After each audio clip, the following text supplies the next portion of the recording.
Sådan. Halløjsa alle sammen, mit navn er Double DJ. I dag der har jeg Daniel DJ med, som fra DJDK Craft også. Og jeg har også Nikolaj 47DK med, som vi skal spille lidt med i dag. Vi skal bygge noget hus på vores på en tavleserver. Så hvad med at sige hej, drenge?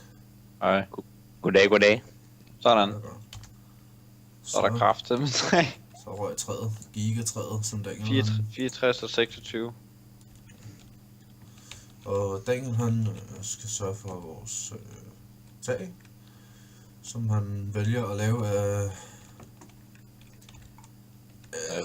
grøntræer. Jeg laver noget andet. Altså jeg laver nogle stolper ved at sige Vil du udskifte mine stolper? Ja. Vi skulle da også lige have nogle etage på, inden vi lavede tag. Ja, men jeg sagde til ham, at det var midlertidigt. Vi lavede noget tag først, og så laver vi de her etager nedad. Af hvad vi vil have. Ja, jeg låner lidt sten. Så ser vi det. Du låner det ikke, du tager det. Ja. 7, 8, 9, 10, 1, 2, 3, 4, 5, 6, 7, 8, 9, 10, 11, 12. Hold helt ferie.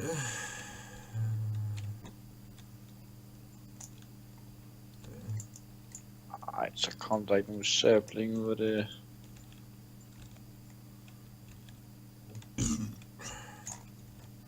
Vi behøver faktisk ikke at sætte den der side på. Jo, der er sgu da en. Yes. I hvert fald ikke lige nu her behøver vi ikke at have de der sider på. Og det er sådan, så jeg kan... Nogen der har noget bagmiddel på sig. Nej. Faktisk ikke. Så river jeg siden ned igen. Nej, men du behøver ikke at rive den anden side. Bare lad den lige. Nå, okay. Det er bare sådan, så jeg kan se, hvor vores hus det går til. Nå, der er du kæft, telefon. Jeg vil få cancer, mand. Jeg så med din telefon. Jeg lægger den over i sengen i stedet for, så kan jeg ikke høre den. Så skal vi... Der har ikke længere et minde. Hvor har vi der? Yes, der har vi vores trappe ned. Det er bare sådan, så vi lige kan se her nu. 1, 2, ja. Sådan der.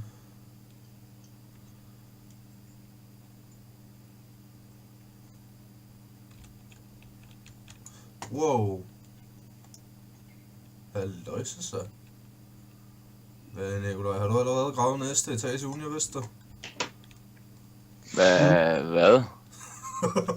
For Nikolaj. halløjse så. Det her, det kender jeg slet ikke noget til. Du har været hurtig, hva'? Der er sunshine, man. Jeg kender ikke noget til. Nej, det kender jeg heller ikke noget til, det hernede. Og spørgsmålet er, om vi må bruge det, fordi det er jo mere end vores plot. Ja, jeg har ikke lavet det her. Det må jo være en, som har haft grunden før, som bare dækker hullet. Ikke hele hullet til. Det er da ikke mere vores plot. Det er det ikke? Det er det da ikke. Nej, fordi man kan ikke gå ud for sit plot. Er det virkelig hele vores plot, det her? Yep. Og så lige den her væg med. Fordi jeg mener... Ja, vi kan ikke hugge det her. Nej. Jeg vil gerne op. Jamen, så byg det op af. Men det må jo så være hækken, ikke også?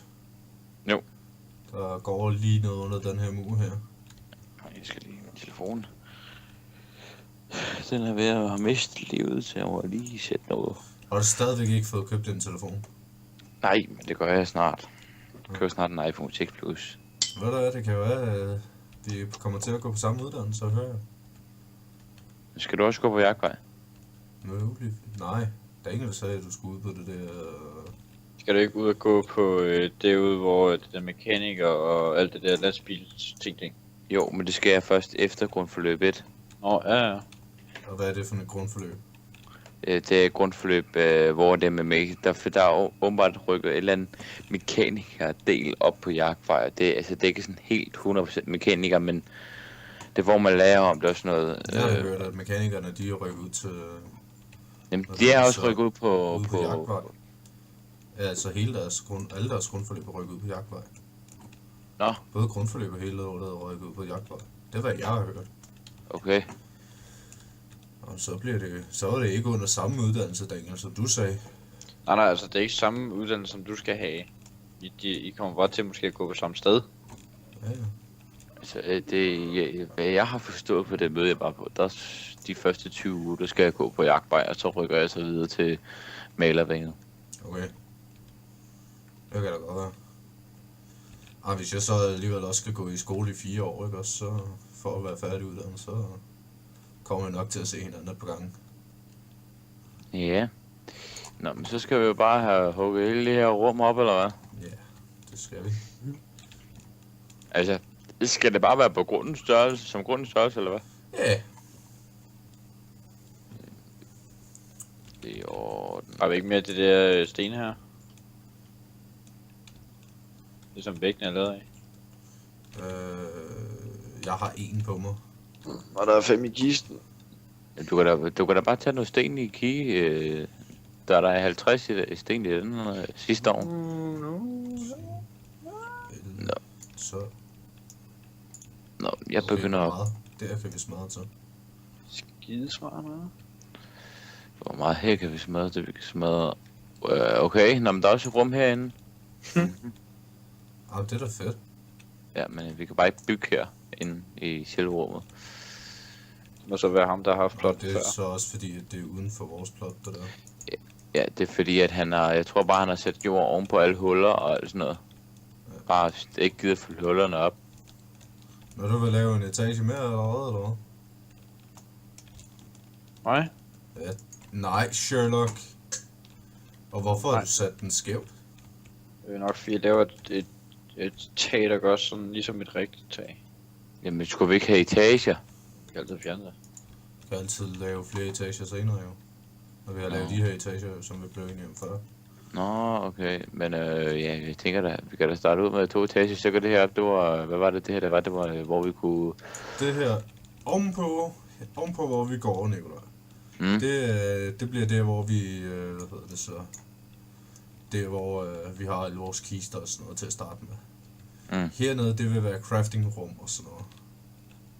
Mm. Enchanting rum og sådan noget.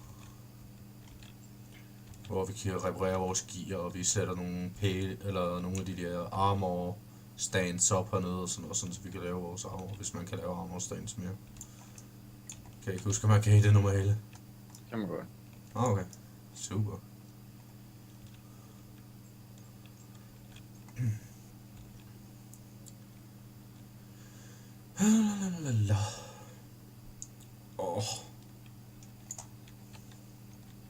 Jeg skal da op og lave mig en skovl, kan jeg se. Ja, det skal jeg også. Vi er lige gået i stykker. Så skal vi huske at sætte nogle fakler, så når vi optager. Sådan så folk kan se noget. Ja, det kunne være en idé. Sådan der. Ej, det var ikke meget kød, jeg nåede for med til os, men jeg kan godt lide de her ovne her, de var der til at starte med. Når der stod lige... Der stod 3 ovne med kul i, det vi flyttede af. Eller da jeg flyttede af. Fedt nok. Jeg har lige sat en ovn med til at stå og brænde en enkelt med sten til dig. Skal jeg bare gå job som miner, eller hvad? Kan du godt. Er det ikke bare slash jobs miner? Slash job join hvad fanden er det? Miner eller sådan noget, tror jeg der er. Muligvis. Mining. Mining, ja. Noget i den stil. Jeg har tænkt mig at droppe mit mining, og jeg har nemlig også gået op med mining, men jeg har tænkt mig at gå op i repair i stedet. Og så har jeg tænkt mig at droppe også, hvad hedder det? Ja, hvad fanden hedder det? Det hedder... Drop skovhugger og gå op i farmer. Nå. Okay, fedt. Sådan så jeg står for farmingen af vores ting og sådan noget, herbalisme. Men det er så ikke noget med, når man er miner, så får man penge for hver... Ja, vi får også penge for... Altså havde du også været... Det her, det skulle du så have været graver til, ikke også, for at fjerne jord og sådan noget, før du...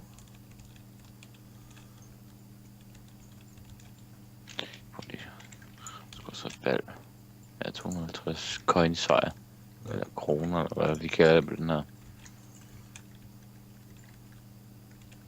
Nå, men det kunne da være meget sjovt at prøve det der friheden på et tidspunkt. Det virker meget skægt. Ja, men det var også vores plan, at vi til at starte med, at vi skulle have været inde på friheden og bygge, men så tænkte vi sådan lidt, når den var fuld, så sad vi og tænkte, hvad fanden gør vi så? Jamen, man skal jo ikke bygge ind på friheden. Der kan man købe lejlighed og sådan noget. Det ved jeg sgu ikke. Jo. Det kan det godt. Køb en lejlighed, du kan ikke bygge derinde. Så kan du klare missioner og sådan noget. Trist og sådan noget. Fedt. Og alt muligt. Være politi og Så kan du bare røver. ryge tilbage i jail igen. Tilbage i prison. Men du starter jo ikke, du kan jo ikke, jeg mener det er noget med, hvad jeg har fået at vide, du starter ikke med, at du kan jo bare rende rundt i byen med det samme. Nej, men altså, du kan ikke være sådan noget som Du job. er som en politi, slags slave til at starte med. Nej, det er du ikke. Du er... hvad er det, det Du hedder? skal når rundt man... og klare sådan nogle trist, hvor du kan sådan rigtig rende rundt og... Ja, men man er ikke slave. Det er det, der hedder... hvad er det, man hedder, når man lige bliver lukket ud af fængslet? Nye... løsladt. Nej, det hedder vist bare løsladt, for jeg så hans video her for nogle dage siden, og så er der så nogle forskellige rang. Så er der så en lige før, så kommer der så også en, der hedder borger, men en, der er lige før den. Okay. Så Mm-hmm. Jeg tænkte, det hed prøveløsladt først. Og så hed det løsladt, og så... Ja, jeg ved det ikke, jeg har ikke set nogen videoer med det, så... Men det er jo så lidt nederen, hvis vi ikke kan hugge ud i de her vægge her. Så det er jo sådan lidt... Ja, den der væg kunne vi godt hugge ud i. Den her væg, den kan vi jo ikke hugge ud i, så der skal vi have sat nogle af de der stone, som vi har oppe fra. det kan jeg da begynde at sætte nu, hvis Og der. så nogle, og også her på den her væg foran her. Skal vi også have sat nogle af dem. Hvis jeg undrer dig over, der er træ inde i huset, så er det bare mig. Ja, det undrer jo ikke nogen, at det bare er der planter træer inde i huset, der er gigantiske.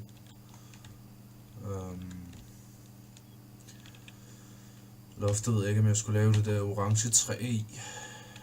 Eller om vi bare skal hugge op, sådan, så det bliver lidt højere loftet. Det ved jeg ikke. Der var et hul. Alt gulvet er ikke lavet, kan jeg huske nu. Der kan vi sgu lige så godt. Så kan vi sgu lige. Hvad vil pærens du?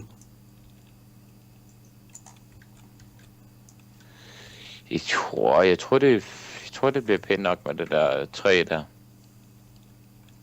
tror det virker okay. Ja, de hugger et tak op mere, sådan, så det bliver lidt højere til loftet, eller hvad tænker du? Ja, og så er der lidt højere. Ups, jeg dækker lige det der.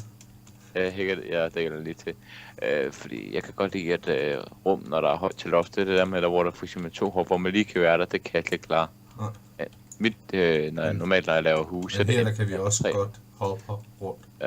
Og det kan vi så også her, ikke også? Uden at ramme noget. Men jeg kan godt lide rum, hvor der er lidt højt til loftet. Det gør vi bare. Så kan jeg lige begynde at... Puha. Ej, der er allerede gået 13 minutter i vores video, man. Ja, tiden flyver. Ja, det må man sige.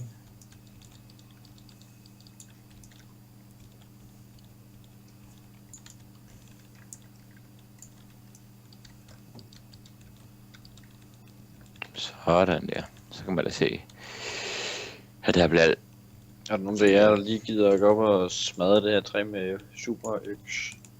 Hvorfor kan du ikke det selv? Fordi jeg lige har brugt det. Så. Tak.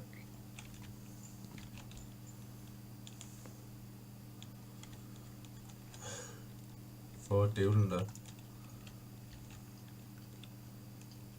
Nej. Det skal da nok blive pænt, vores lille hus her, vi får bygget os. Lille hytte. Når vi først er færdige. Det kan godt være, at det måske er lidt kedeligt for jer folk er klog på, men I må lige bære over det os. Og inden næste gang, inden næste episode, så skal vi nok sørge for, at der er lavet en etage eller 2 mere, inden I ser ud, i hvert fald. Men vi har da 15 minutter endnu til at underholde jer i.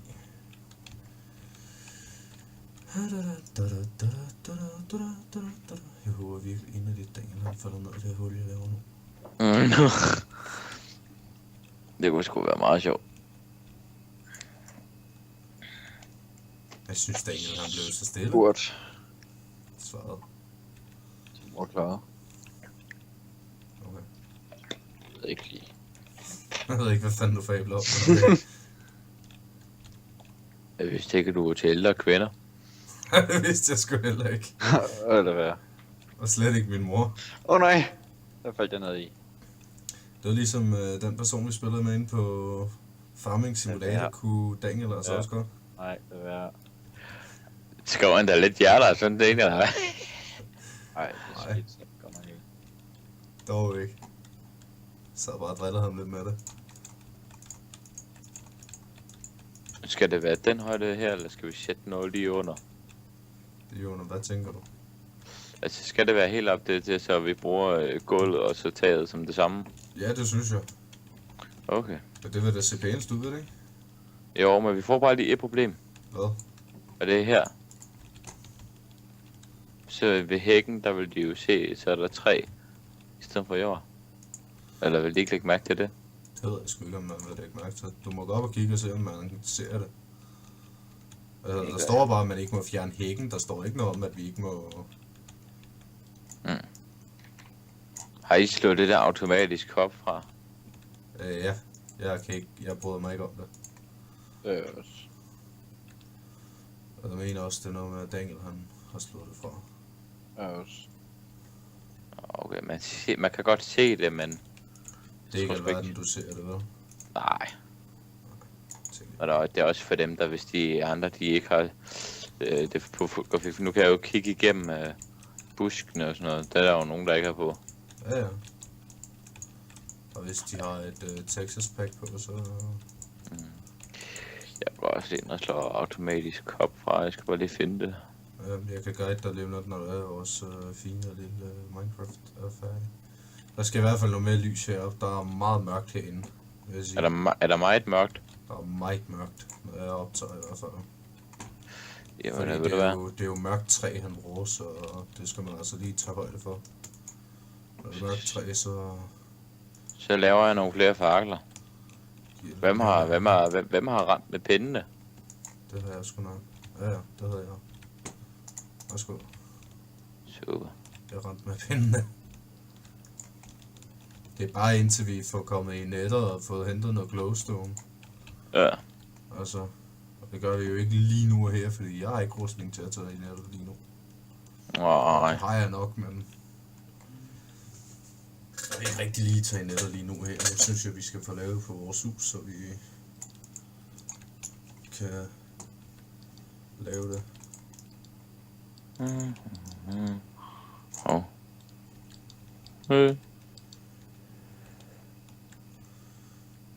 Så, Hvad laver du? hvad laver du? Laver de et tag, eller sådan et loft, Hvorfor laver du loft? sådan at vi har et rum udenpå. Til hvad? Nok til alt muligt. Sådan til, hvis nu vi skulle lave et bygge højere op, så kunne vi bare, i stedet for at lave loftet, så er det lavet foran. Mhm. Det skulle da meget smart. Ja. Det ser jo åndssvagt ud, at der bare er huller op. Nej, jeg kan sgu godt lide lidt. Det minder lidt om sådan en gammel træhytte. Gammelt hus.